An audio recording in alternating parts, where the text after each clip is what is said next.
Ayun mga ka-riders, no, may nabili tayo sa junk shop na rim. Ayan. Stainless yung rayos. Aluminum yung pinaka-rim niya. So ngayon, para kumita tayo, diskarte lang, no. Yung hub, pwede pa yan. Ay, hindi na pwede yung hub. May tama yung hub. Ano, may alog, kaya siguro bininta to. Yung hub may tama na. So itong pinakakan na to, yung pinaka-sprocket nya, kukunin na yun to. Nabili ko to 100, buo na yan. So ngayon kukunin natin to, pinaka-sprocket nya. Pwede pa natin tong maibenta. So ang gagawin natin, linisin lang natin to, baklasin muna natin, tapos linisin natin, balik natin yung sa dati niyang kulay, tapos ibibenta natin ng siguro 300 o 250 para kumita tayo. So, baklasin muna natin. Ito yung mga riders, kalasin na natin gamit tayo ng impact 24mm. Itong pangkalas. Yan. Impact lang natin yun. Kakapira tayo. Diskarte lang, no. Mahalo natin yung diskarte para yun, baklas na agad. Lambot lang kasi nababara natin W40 to. Ayan. Tapos kalasin lang natin yan. Ayan. Okay to. Okay itong pinakakanya. Na-sprocket. So yun, hindi alam ng junk shop, no. Binigyan niya 100. So, tapos ito, binigyan niya bibenta to ng 300 or 250. Ayan. Tapos ito yung may sira. Yan o, alog na.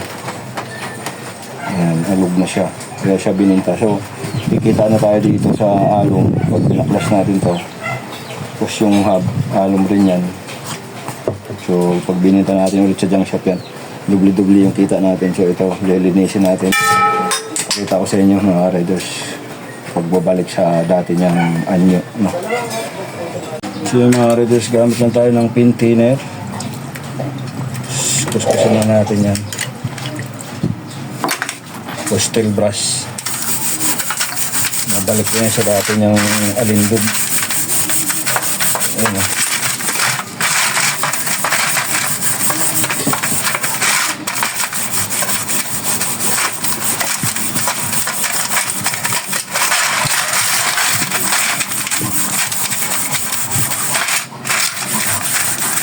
May binabad ang mga kadina dyan.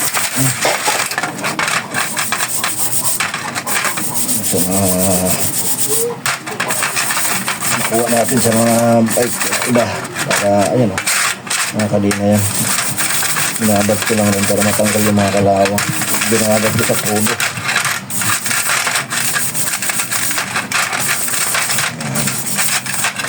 So babalik alindog na ito, pwede natin ito i-dispose agad. Tapos na sa marketplace.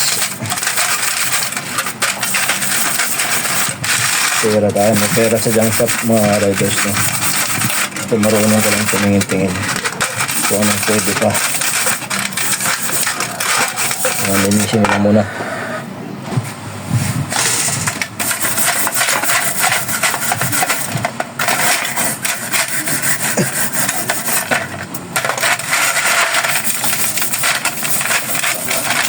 Mga riders, buksan lang natin.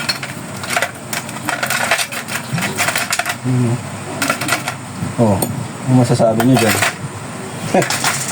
Kung iinis na siya, bukahan natin. Ngayon na natin.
Okay na.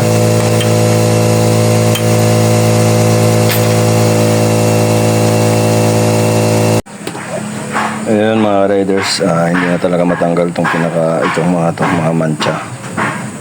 So yan lang inabot ng paglinis natin, kinaya. Ayan, so pwede na. Pwede nang i-dispose to. Nakuha lang natin sa kalakal. So, ayan. Hanggang dito na lang mga riders. Maraming salamat sa patuloy niyo panonood.